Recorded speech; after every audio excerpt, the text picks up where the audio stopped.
a coach got paid at Tennessee. And I think we have to have a different sort of discussion than we had even 5, 10 years ago.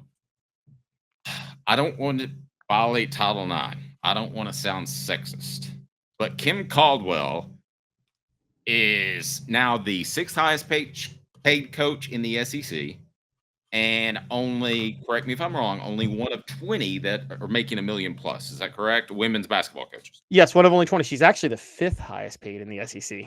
Is she? Okay. Yeah. Okay.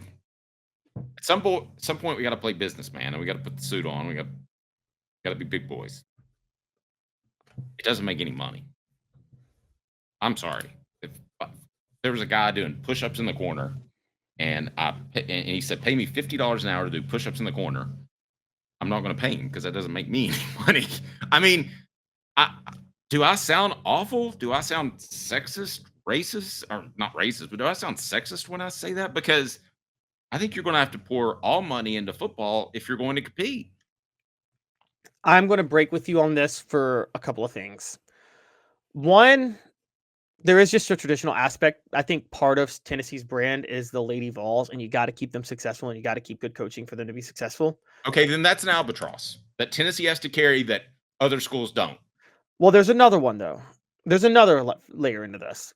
Because of that, Tennessee, when they are successful, is one of the few women's basketball programs that probably could generate money, at least a small profit. I bet they could turn a small profit. Remember, Tennessee hasn't been elite in women's basketball since women's basketball became this much of a profitable sport. Is that fair to say? Yeah, but I don't agree with your premise that eventually they could be. I do. I think so. I bet you UConn and South Carolina turn a profit in women's basketball. I'm willing to bet you that. I think it's just a different, with TV deals and things like that. It's a different era. Here's the thing.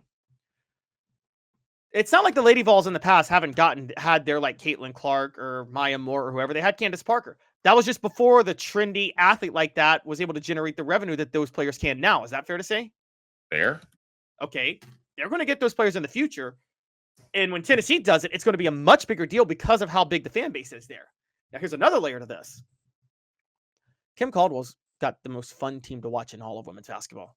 What she does is so much fun to watch. The controlled chaos, it's what Bruce Pearl brought to the SEC in 2005, 2006.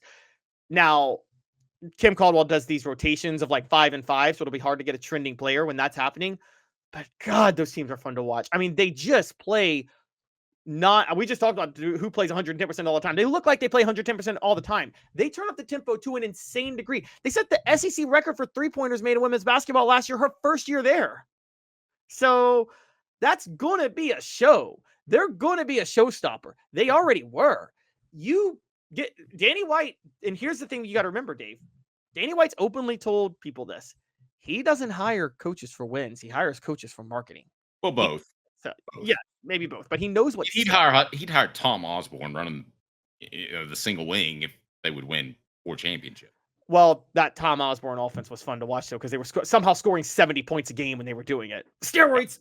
Anyways, yes, I think that Kim Caldwell's got the most fun system in all of women's basketball. No one's tried this before. Women's basketball traditionally, and Dave, for as long as you've been watching, goes 2 routes.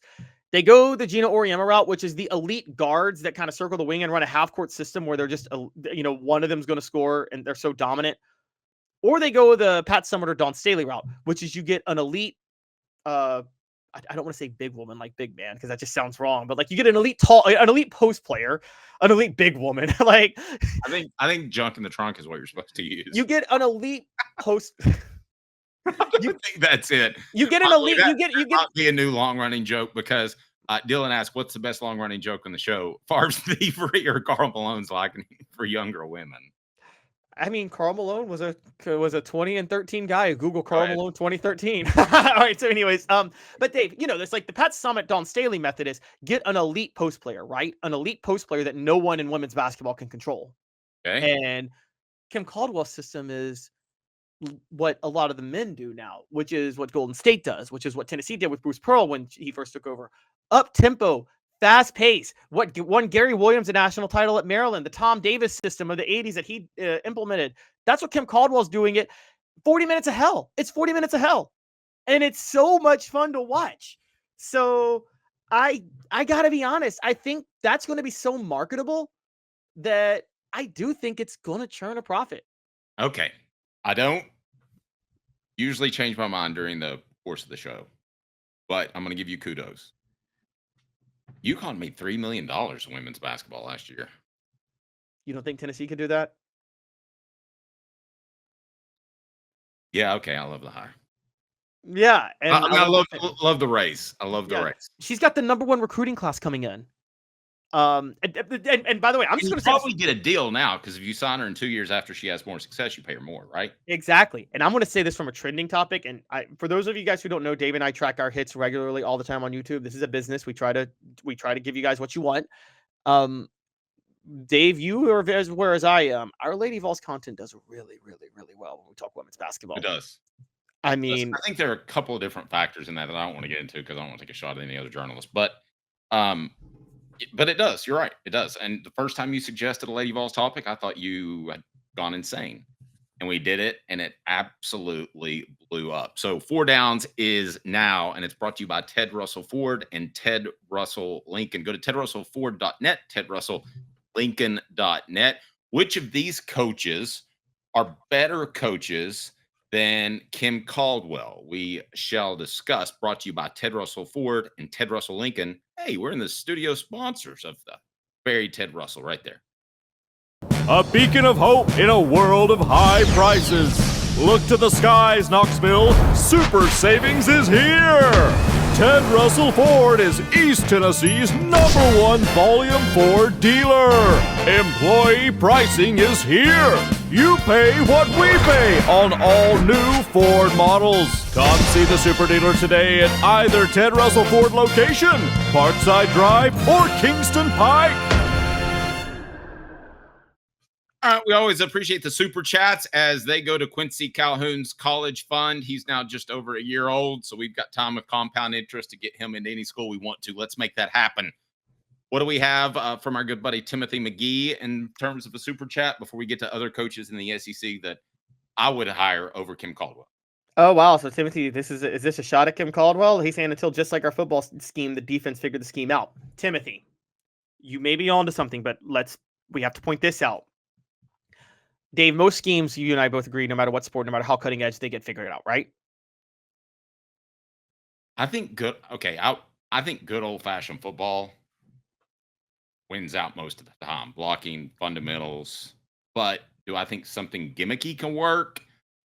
Probably short term, yes. But you mentioned the Warriors; they've done pretty well. Okay, but here's the point I'm getting to. The goal of a coach who brings a gimmicky scheme is not to make that scheme successful forever. It's to make enough of an early splash that they eventually start to recruit well so they don't need the scheme anymore. I mean, look, Steve Spurrier did not run the fun and gun at South Carolina at all. He still had success because he had built a name for himself as Steve Spurrier, even though everybody had figured out the fun and gun. I mean, that's... Same for Lou Holtz. Yeah, same for Lou Holtz, yeah. So I would say that Kim Caldwell's scheme, by the time it is figured out, will have had so much success that she'll just be able to recruit whoever she wants anyway. That's the goal that you're trying to get to. Okay. Has she already achieved that? She has the #1 recruiting class coming in this year. Coop, what should we do? 4 Downs brought to you by Ted Russell Ford, Ted Russell Lincoln, tedrussellford.net, tedrusselllincoln.net. Cooper Mays here. Hit like and subscribe. Thank you, Coop. I appreciate that. What we got? Coop here. First down. Okay. Would you take Dawn Staley, who makes $4.2 million at South Carolina, over Kim Caldwell, who makes how much at Tennessee now? $1 million. And we're naming the SEC coaches who make more than Kim Caldwell. That's what we're comparing on here. So first down, Dawn Staley versus Kim Caldwell. I mean, right now you got to say Dawn Staley, right? We're talking a 3-time national champion. But if you want to talk value, $4.2 million. I might be apt to give. You might have me. Million. If we're comparing value, yeah, I might take Kim Caldwell at $1 million. Honestly, pricing the ladies. We do it every weekday at 10 a.m. I mean, what else? What else do you do on a hooker show? That's awful. All right, Coop. What's next? Cooper Mays here. Second down. Kim Mulkey makes $3.3 million. Other than being extremely strange, she's been extremely successful. Your thoughts on Mulkey at 3.3 at LSU? You still kind of won me over. If you're talking value, Mulkey at 3.3 with 1 national title at LSU versus Caldwell at $1 million. I mean, we got to take Caldwell, right?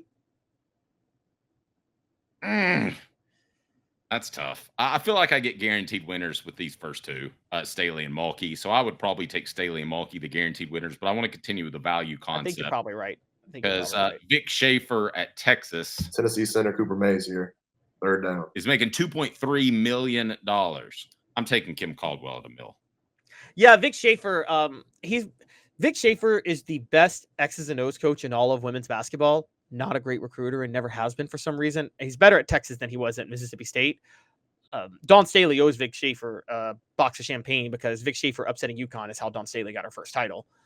But didn't hurt. The same way, I think that Tennessee owes Brandon Stewart a lot of money because I don't think Tennessee's beating Kansas State if they have to play them in the national title game in '98. Not because they weren't better, but because John Chavis would never have figured out that triple option to beat them. So, I mean, well, look at the 2001 SEC championship game. He did fine then, didn't he? Oh yeah, the quarterback draw. I mean, SEC center Cooper Mays here, fourth down. We weren't prepared for the quarterback draw. That's a real complex thing you got to figure out now. Yeah, Joni Taylor makes $1.5 million. No question, I'm taking Kim Caldwell over Joni Taylor. Joni Taylor should have to. Joni Taylor is. Joni Taylor should have to pay back her $1.5 million after what she did last year, going 10-19 at Texas A&M. Like, yeah, I would sue her if I were. Oh, no. I got to get to this. Lindsay, I'll get right back to you. A super chat that's going to go to Quincy Calhoun's college fund. Okay, this is pretty good. Kim makes more than Kent State's head football coach. Well, I mean, we don't know how much Kent State's football coach made on the side. We're talking about Kenny Burns because Kenny Burns we're pretty sure throwing some games last year. So you're sure of that? I'm not sure of that. Okay, wait, no. Tennessee had a 65-0 lead over Kent State at halftime. Dave. Tennessee had a 65-0 lead over Kent State at halftime. Josh Heupel offered Kenny Burns, you want to just do how you can speed up the clock if it's a big blowout in the second half? Yeah. Kenny Burns turned it down. He wanted his team to get blown out by more. Okay, who would be the better coach of the Lady Vols? Would it be Kim Caldwell or Kenny Burns? I'm pretty sure it'd be Kim Caldwell, but I would pay to watch it. Who is a better gambler, Kim Caldwell? I mean, Michael Jordan or Kenny Burns? Some people would say you. Okay. Let's get to Lindsay's character again. Lindsay's tweet. Oh yeah, bring that up for me. Hippo character throwing a blazing uppercut into the air while the word KO appears in the background. Sorry, I'm confused. No idea what that's referencing. No idea. Thanks for going to it.